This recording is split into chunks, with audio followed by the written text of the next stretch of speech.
Essa é a segunda palestra do ciclo de palestras que nós estamos, depois da pandemia, reativamos na Astel. E foi muito importante essa palestra, porque é uma série de dúvidas que o pessoal tem, dúvidas sobre infectologia, sobre urologia e tal. De certa maneira, foram todas elas respondidas. Então, isso vai continuar, nós vamos fazer outros temas e eu espero que todo mundo goste. E, por favor, mandem a impressão de vocês. Meu nome é Ciro Aldona Neto, eu sou médico urologista e acho que a gente deve deixar a mensagem, principalmente no Novembro Azul, que é o mês da prevenção do câncer de próstata, a importância dos homens procurarem o urologista para realizar essa prevenção. O câncer de próstata é um câncer que, se diagnosticado precocemente, tem 90% a 95% de chance de cura do paciente. Olá, meu nome é Natália Laudani, eu sou médica infectologista, eu trabalho com infectologia geral e controle de infecção hospitalar. Eu vim aqui trazendo um tema para vocês de vacinação e a importância da vacinação. A gente vê que houve uma baixa de uma adesão das vacinas, principalmente nessa era pós-Covid. Então, o tema é de fundamental importância para trazer conhecimento, esclarecimento de dúvidas da importância da vacinação e que a vacina faz, de fato, diferença no adoecimento das pessoas. São produtos biológicos, né, que vão estimular a defesa do nosso corpo contra algum agente etiológico, com algum agente que causa doença. Esse agente que causa doença, ele pode ser tanto um vírus, quanto uma bactéria, quanto um parasita, então qualquer agente que cause alguma infecção no corpo da pessoa, tá?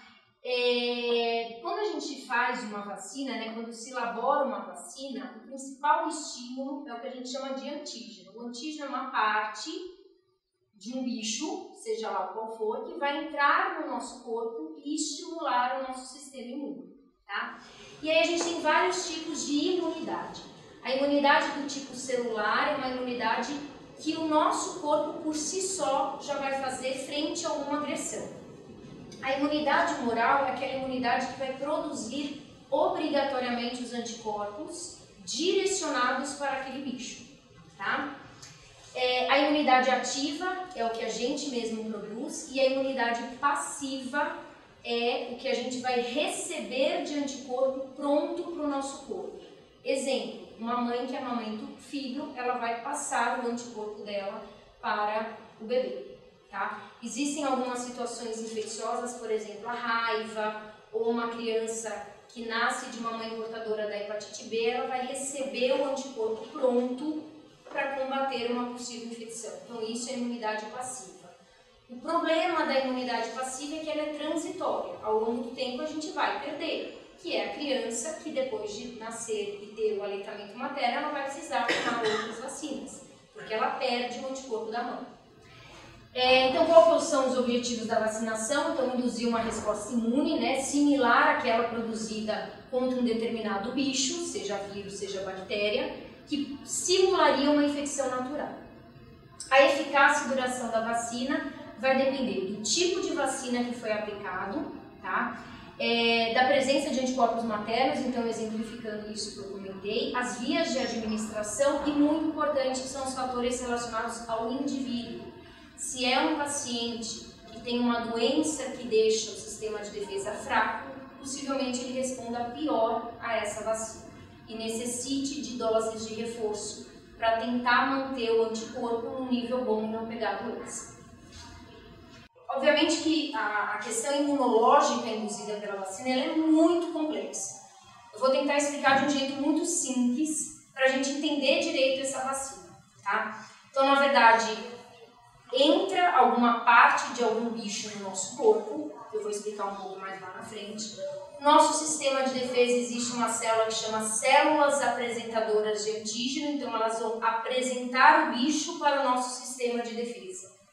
Nosso sistema de defesa vai ativar essas células que se chamam linfócitos T, e esses linfócitos T vão apresentar também esse antígeno, essa parte desse bicho da vacina, para os linfócitos B, que são os responsáveis pela produção do anticorpo. Então, quais que são os tipos de vacina? Foi muito discutido aí nessa época do Covid, né? Então, a gente tem as vacinas de vírus vivo atenuados, né? Que são, como o próprio nome já diz, são agentes vivo atenuados. Então, eles são manipulados em laboratório para eles ficarem mais fracos, tá?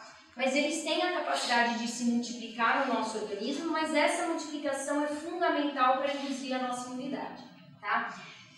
Um dado importante é que a má conservação dessas vacinas vai perder a capacidade da vacina estimular o nosso sistema imune, tá bom? As vacinas inativadas, também, como o próprio nome já diz, elas são inativadas, então elas têm um poder de multiplicação no nosso corpo menor, então elas têm menos efeitos colaterais, porém elas muitas vezes precisam de doses de reforço, porque elas não vão manter o nosso anticorpo em níveis altos durante muito tempo. Então, normalmente as vacinas que precisam ficar fazendo doses de reforço são as vacinas inativadas. E na era aí do Covid, a gente teve as plataformas tecnológicas das vacinas, né? São vacinas que não eram muito faladas antigamente, né?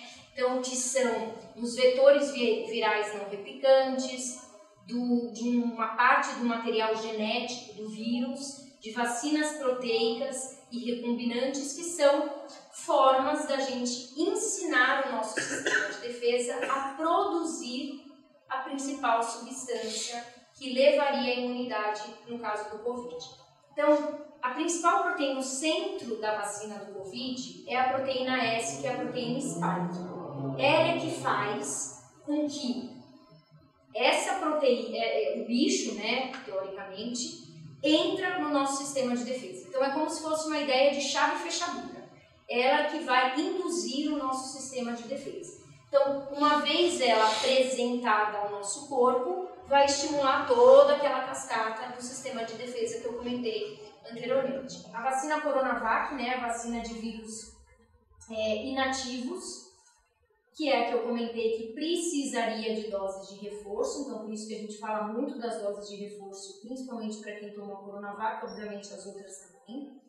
As vacinas de vetores virais não replicantes, por exemplo, a AstraZeneca e a da Janssen, o que quer dizer isso? Eles pegam essa proteína, colocam dentro de um outro vírus, que se chama adenovírus, e ele vai ser o carreador dentro do nosso corpo para induzir o sistema de defesa. Então, muitas vezes essas vacinas elas dão um pouco mais de efeito adverso, né? Então pode dar mais febre, dor no braço, porque elas estimulam um pouco mais o nosso sistema imune. E a vacina de RNA mensageiro, que o exemplo é a Pfizer, é uma forma de colocar como se fosse um fragmento do DNA do vírus dentro do nosso corpo, e o nosso corpo que vai produzir a proteína spike. E aí a proteína spike sendo produzida vai estimular o nosso sistema de defesa. O ponto principal é que a vacina é que vai estimular o nosso sistema de defesa. Não importa a forma em que foi apresentado o antígeno. A forma em que foi apresentada é essa diferença entre uma vacina e outra. O importante é que o estímulo é o mesmo. O intervalo entre as doses é super importante, deve ser respeitado o intervalo entre as doses. Tá? Isso é individual de cada vacina e isso é explicado na bula de cada vacina. Então a gente deve respeitar sim o intervalo para a gente ter o nosso sistema de defesa apto a produzir um anticorpo em nível bom. Aqui seria um calendário vacinal só para idoso com mais de 60 anos. Tá? Então a gente tem a da gripe, com aquela pontuação que eu falei de às vezes ter que tomar 2 vacinas no ano. A pneumocócica, que eu falei que é a diferença entre a pneumo 13 e a pneumo 23. Tá? O herpes zoster, que a gente também já comentou.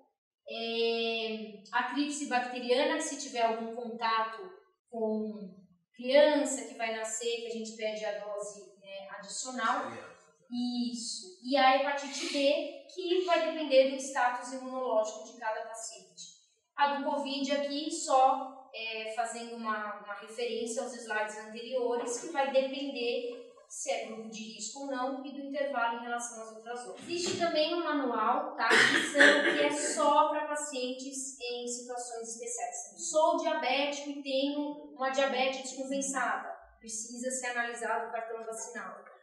Tenho uma doença autoimune, precisa ser avaliado de uma forma diferente esse cartão vacinal, porque às vezes o intervalo entre as doses muda. A gente sempre fala que o médico é responsável por sinalizar o paciente a vacina.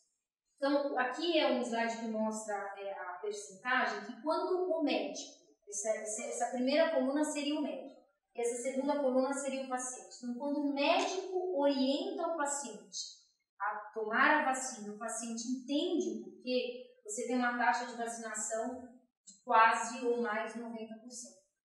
Quando o médico não fala e o paciente sabe por outros motivos, né, por outros meios, cai para 70%, mas ainda assim mostra a importância da vacinação, né? E quando o profissional da saúde fala e o paciente não aceita ou não quer ouvir ou tem alguma resistência com a vacinação, a taxa já cai para 8%. Pode pegar no contato com a lesão, com o paciente infectado. Existem também algumas evidências de contato com gotículas, tá? Então, as principais formas de transmissão: beijo, abraço, relação sexual, massagem eles colocam por causa do contato físico, tá? E roupas, toalhas e lençóis utilizados pela pessoa contaminada. O período de incubação, que é onde eu pego o vírus e vou manifestar a doença. Então, pode ser de 5 a 21 dias. Então, eu posso estar 21 dias contaminado sem apresentar nenhuma doença, ou nenhum sintoma. O grande problema que se vê hoje em dia é que muitas vezes as pessoas são pouco sintomáticas. Então, às vezes aparece uma lesão e ela some.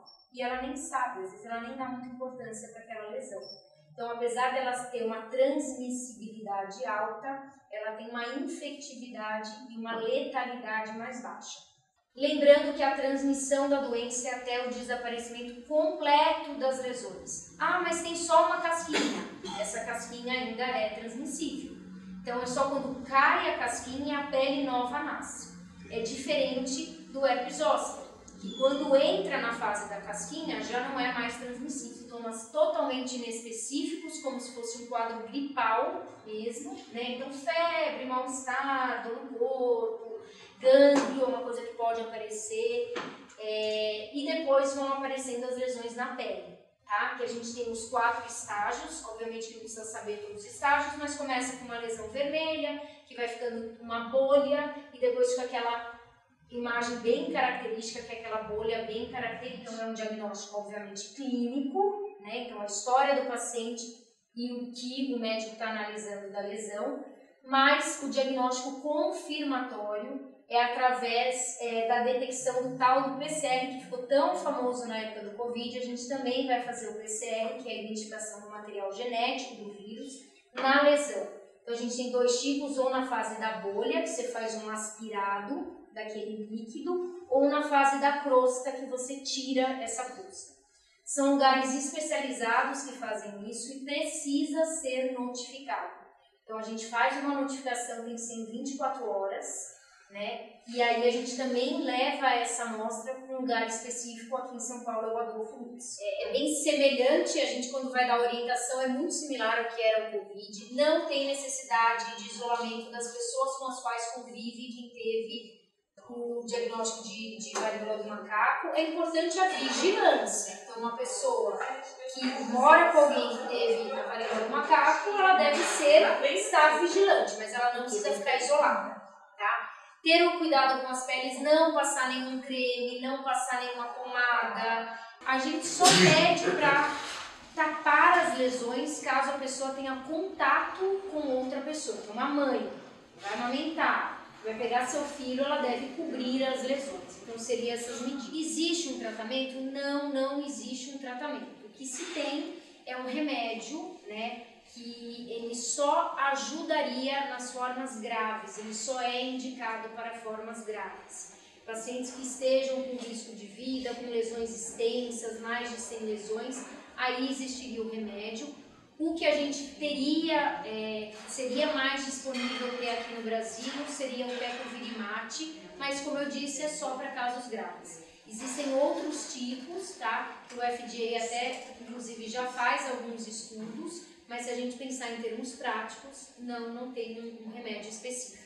tá bom? E seria cuidados com a lesão, como eu falei, e tratamentos sintomáticos, que é para se está com coceira, se está com dor, se teve febre, alguma coisa.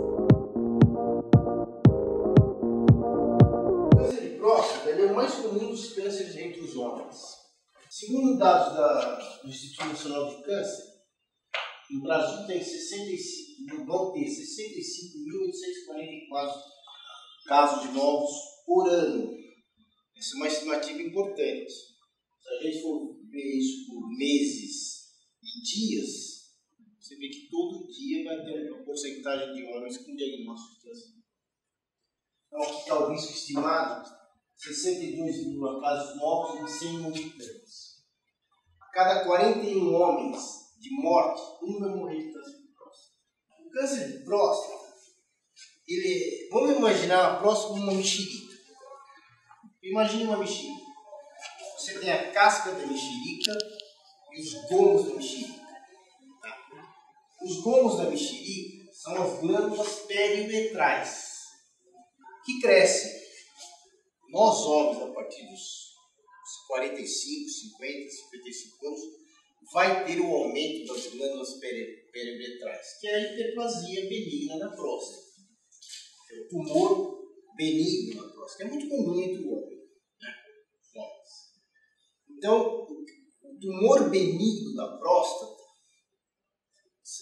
são os gomos da mexerica. Começa ali. O tumor maligno, que é o câncer de próstata, ele está na zona periférica, ele está na casca da mexerica. E isso é importante, porque quando o indivíduo tem um tumor benigno, que são os gomos da mexerica, ele vai ter sintoma. Começa a obstruir a uretra. Ele começa a urinar mal, acorda à noite, né? Tem sintomas urinários. Se o câncer de próstata tem um crescimento na casca da mexerica, muitas vezes ele não tem sintoma nenhum. Então, existem pacientes que são totalmente assintomáticos, não tem sintoma nenhum e tem um câncer de próstata. Muitas vezes ele é palpável pelo toque retal. Isso é a tua pergunta. Alguns pacientes, por exemplo, chegam no consultório para fazer um check-up. Você sente alguma coisa? Não, não sinto nada. Você urina bem? Bem, não tem problema nenhum. Está ótimo. Não tem nada. Você vai fazer um toque, você sente um nó. Ele está com câncer de próstata. Sem sintoma. Por isso que o toque ainda é muito importante. E outro dado importante é que o tumor de próstata ele é multifocal. Muitas vezes ele não aparece só em um ponto da próstata. Pode aparecer em outros pontos. Um tumor multifocal. Por isso, quando você vai tratar o paciente, às vezes você tem que tirar toda a próstata. Você tem uma tiração onde tem o tumor. Vai crescer em outro local. O paciente com câncer de próstata, quando ele começa a ter sintomas, esse tumor muitas vezes já está avançado. Diferente da hiperplasia benigna da próstata, que essa dá sintomas. Tumor benigno. Ele começa a urinar mal, você opera, tem um tumor benigno, não é um tumor maligno. Então, a grande importância, a grande mensagem que a gente tem que deixar é essa. Por isso que o homem todo ano tem que procurar um urologista. Para estar desenvolvendo câncer de próstata sem sintoma. Então, manifestações clínicas que muitas vezes são pacientes assintomáticos. Não sentem absolutamente nada. Os fatores, os sintomas prostáticos, né? Aí falando em geral, não falando só do câncer. São sintomas urinários obstrutivos ou irritativos. Obstrutivos o que é? O paciente urinar mal. Para urinar, o jato é fraco, tem que urinar toda hora. Está viajando de carro, tem que parar no meio da estrada para urinar, com a bexiga cheia. Esses são os sintomas obstrutivos. Os irritativos é urinar muitas vezes, arder para urinar, né? Muitas vezes até perder urina. Esses são os sintomas prostáticos. Né? A idade é um fator de risco. Então, ali está bem claro, cada 10 homens diagnosticados, 9 homens com câncer de próstata têm mais de 65 anos. Então, a idade é fator de risco. Embora agora a gente tenha visto por esses pacientes começarem a vir mais cedo no neurologista, a gente está começando a dar o diagnóstico de câncer de próstata em pacientes com 60, 58 anos, 59 anos. Hereditariedade. A hereditariedade é de 5 a 10%. O que é isso? Pacientes que tiveram, você tem um diagnóstico com a idade mais baixa, às vezes com 50, 52 anos, você, no seu histórico, você vê que esse paciente tem pai, irmão, avô, que teve câncer de próstata. Isso gira em torno de 5 a 10%. Aqui, como se coloca, no parente de primeiro grau, o risco aumenta em 2 vezes. Então, todo paciente que tem um antecedente, um pai, avô ou irmão com câncer de próstata, é um paciente que você tem que ficar um pouco mais atento. Ele pode ter duas vezes mais chance de ter o câncer de próstata. Em obesidade se discute muito isso, não só em relação ao câncer de próstata, mas isso, quem faz oncologia em geral, já se estuda que o paciente obeso tem uma maior chance de ter o câncer do que aquele que não é obeso. Aí a próstata entra nesse assunto também. Na obesidade se discute muito isso, não só em relação ao câncer de próstata, mas isso, quem faz oncologia em geral, já se estuda que o paciente obeso tem uma maior chance de ter uma alimentação saudável, não ser obeso, ter uma atividade física, não fumar, não ter o vício de bebida alcoólica. Isso é uma prevenção ao câncer. Também de próstata, mas de outros cânceres também. Tá? Então, se a gente falar, o indivíduo tem uma alimentação saudável, não vai ter câncer de próstata? Não é bem assim, pode vir a ter o câncer de próstata. Mas são prevenções que a gente tem que levar em geral, né? Para todas as doenças. Qual é a importância da gente falar do câncer de próstata? Diagnóstico precoce. Por isso que a gente deve ter essas campanhas para que o homem vá ao urologista. Era muito comum antigamente o indivíduo virar e falar: eu não vou no médico, eu não sinto nada. Será comum escutar isso? Você vai no médico? Não sinto nada. Então, a importância é essa.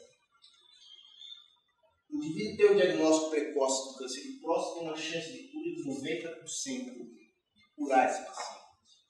Por isso, o diagnóstico precoce. A Sociedade Brasileira de Neurologia coloca que homens a partir dos 45 anos que não têm história familiar já comecem a rastrear sua próstata. E homens com história familiar a partir dos 40 anos. Então, o rastreamento da próstata é importante. Como eu falei no início, diagnóstico precoce cura o paciente. PSA não é diagnóstico. PSA é um alerta. Chegou o paciente no consultório, fiz um toque não está alterado, ou muitas vezes está, às vezes você dá o diagnóstico pelo toque. Eu peço o PSA alto. Hoje em dia nós temos mais uma arma que a gente usa, que é a ressonância da próstata, coisa que eu não tinha no passado. Paciente com PSA aumentado no passado, biópsia. Hoje não, você faz o rastreamento na ressonância. Se essa ressonância me deixar em dúvida quanto ao diagnóstico, aí eu vou para a biópsia. Isso é uma coisa relativamente recente. Até alguns anos atrás não existia essa ressonância multiparamétrica da próstata. Muitas vezes o paciente tem PSA alto, você faz a ressonância não mostra suspeita de câncer. Então você faz a biópsia. Mostrou suspeita de câncer. Biópsia de próstata. Diagnóstico vai ser daqui. Diagnóstico de câncer de próstata pela biópsia. Não é pelo PSA e não é pela ressonância. O PSA me dá um sinal, a ressonância me dá um sinal. O diagnóstico vem aqui. A melhor fase do tratamento. Paciente com câncer de próstata localizado, 90 a 95% de chance de cura. Você vai ter o diagnóstico, vai ser tratado e curado. Aqui já muda um pouco essa estatística. E aqui nem o urologista vai tratar, né? Você vai ter um urologista, vai tratar esse urologista. Vai ser mais urologista. Paciente diagnosticado, tumor localizado de próstata. dois tipos de tratamento. Prostatectomia radical, para você tirar a próstata. Tiro toda ela. Tirei tudo. Você vai reduzir a mortalidade e você vai reduzir a chance dessa doença progredir. No câncer localizado da próstata já existem alguns estudos mostrando que esse tratamento pode ser minimamente invasivo. Daqui a pouco eu vou me aprofundar um pouco mais nisso. A prostatectomia radical robótica já é uma realidade no mundo. Você faz a cirurgia através do braço do robô, você tem uma definição maior da próstata, essa cirurgia em 3D, isso é uma realidade. Existem outros tratamentos sendo estudados para isso. HIFU, que é um ultrassom que você tenta destruir o tumor, ou a quimioterapia, que é um bombardeamento de gelo. Isso nos próximos anos talvez a gente já tenha para ter novidades sobre isso. Quer dizer, talvez daqui a alguns anos você não vai precisar nem operar mais o paciente. Você vai tratar esse tumor ou por quimioterapia ou com HIFU. A radioterapia também é um tratamento que a gente faz para tumores localizados na próstata, quando está avançado. O que acontece quando você vai indicar um tratamento cirúrgico, por exemplo? Você vai indicar um tratamento para o paciente. Se eu tenho um paciente que não tem tanta idade, não tem problemas cardiológicos, não tem problemas pulmonares, a tendência é o urologista indicar tratamento cirúrgico. Se eu tenho um paciente que está com problemas cardíacos, problemas pulmonares, alterações clínicas importantes, eu indico a radioterapia e não a cirurgia. Existe uma vantagem da cirurgia em relação à radioterapia. Se eu faço uma cirurgia no paciente, faço a prostatectomia radical, eu posso eventualmente depois fazer a radioterapia complementar. Já o inverso não é verdadeiro. Se eu fizer a radioterapia no paciente, eu perco a chance de fazer a cirurgia, é uma cirurgia mais difícil. Então a tendência do paciente em boas condições clínicas é você partir para a cirurgia. O paciente quando tem um tumor localmente avançado, você pode fazer a prostatectomia, você pode fazer a terapia, mas provavelmente esse paciente vai ter que fazer um bloqueio hormonal. O câncer de próstata depende da testosterona, o crescimento dele. Então o que é o bloqueio hormonal? Você diminuir a produção de testosterona nesse paciente, para deixar que essa doença avance. Tá? Então, no câncer localmente avançado, você usa a prostatectomia, você usa a radioterapia, pode usar, você vai complementar o tratamento provavelmente com hormonoterapia. Aí vem o tumor metastático, o tumor que já passou para a próstata, já foi para outro lugar. Isso aqui já foge do urologista. Quem vai tratar disso é um oncologista. Normalmente eles fazem o tratamento hormonal, ou seja, bloqueia a produção de testosterona.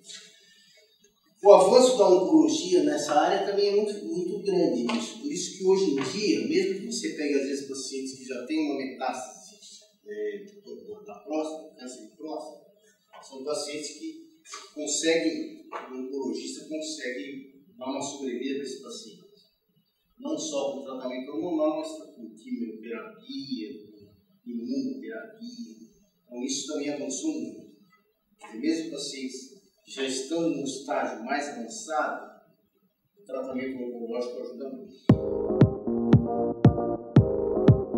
A infecção urinária é uma patologia que pega qualquer faixa etária. Tem criança que nasce com infecção urinária, o jovem vai ter infecção urinária, a idade adulta e o velho vai ter infecção urinária. Vamos falar um pouquinho mais da infecção urinária na mulher. Que é o que mais procura o urologista, é comum consultório de urologia as mulheres procurando para infecção urinária. 50% a 60% das mulheres vão ter pelo menos uma infecção durante a vida. Escherichia coli é a principal bactéria que leva à infecção urinária. 70 a 95% dos casos de infecção urinária são causados pela Escherichia coli. O que você considera de infecção urinária de repetição? Mais de 2 episódios em 6 meses ou mais de 3 em 12 meses. Só que se a gente pegar no nosso dia a dia, você tem mulheres que procuram a cada 2, 3 meses com infecção urinária. Então, é uma patologia extremamente comum, extremamente desagradável para a mulher. Então, aumento da frequência, urgência adicional, dor, sensação de peso, urina curta, urinação. Isso muda a vida da mulher. Mulheres que não vão na academia, com infecção urinária, não saem, alteram o trabalho, dia testado. Isso é comum no nosso dia a dia de consultório, de urologia. Mudando totalmente o impacto da vida. Relações sexuais diminuem, relações sociais, a mesma que a saída, infecção, autoestima, capacidade de trabalho, irritabilidade, cansaço. Isso aqui parece até um pouco de exagero, mas não é. É difícil às vezes você querer achar por que aquela paciente está com infecção urinária. Tem algumas teorias. Alteração depois da atividade na mucosa genital, a mulher fica mais ressecada, isso favorece a Escherichia coli. Perda de estrógeno, perda de hormônio, ressecamento da mucosa vaginal. A mulher começa a grudar a parte hormonal. Isso favorece o aparecimento de infecção urinária. Tá? Então a gente sempre relaciona a idade e a menopausa com o aumento da infecção urinária. Fatores predisponentes. Obesidade e diabetes médicos é um fator. Mulheres obesas que têm diabetes têm uma maior chance de ter infecção urinária. Existem estudos mostrando que a nossa bexiga tem um revestimento, tem uma barreira para evitar a entrada de bactérias na bexiga. Muitas vezes essa barreira está baixa e a bactéria é oportunista. Da mesma forma que a uretra. A uretra da mulher é curta, né? Isso favorece a infecção urinária. A uretra do homem é longa. Então essa uretra curta da mulher, esse efeito de sedação, é mais ou menos como acontece na bexiga. Queria tentar evitar a entrada de bactérias e não consegue. Lubrificação, isso é importante. A mulher depois de certa idade começa a ficar um pouco mais ressecada, perda de estrógeno e progesterona. Isso faz favorecimento de crescimento de bactérias. Intestinal. Se a gente for pegar pacientes com infecção urinária de repetição, às vezes uma das perguntas que o médico faz: como é que está o teu ritmo intestinal? Ih, doutor, pelo amor de Deus, eu evacuo a cada 4 dias. Eu evacuo mal. Temos lotação de gêmeos. Esse intestino cheio está evacuando, não evacua todo dia. Isso vai para a via urinária. E de certa forma é comum você ver isso. Você conversa com o paciente com infecção urinária de repetição, uma das coisas que a mulher fala é: ih, doutor, eu evacuo mal. Sempre, a minha vida inteira eu evacuo mal. As bactérias do intestino, exame de urina, cultura de urina e ultrassom. Tá? Aqui vai se dar o diagnóstico do agente, né? Bactéria. E o ultrassom a gente pede para ver se tem alguma pedra, tem alguma coisa que esteja alterando a via urinária. Pode ser uma administração contínua, você dá antibiótico em baixa dose, por longo tempo, né? E também existem tratamentos, isso aqui é muito paliativo. E quando a mulher vai ter relação sexual, ela toma antibiótico antes da relação sexual. E toma antibiótico depois da relação sexual. São todas armas que a gente tenta usar para evitar essas infecções urinárias de repetição. Tudo muito relativo. Você pega pacientes, por exemplo, que respondem muito bem com isso aqui, você pega pacientes que não respondem. Você trata, depois de 2 meses ele está com infecção de novo. Aí você dá antibiótico lá, vai louco, tem a cultura negativa, depois de 3 meses está com bactéria de novo. Então, não é uma patologia que vai levar a pessoa a doenças mais graves, nada disso, mas no dia a dia do urologista é uma coisa que a gente pega com frequência que muda até a vida da pessoa. A mulher não vai mais na academia, porque está ardendo, tudo isso. Então é um tema bastante importante e discutível.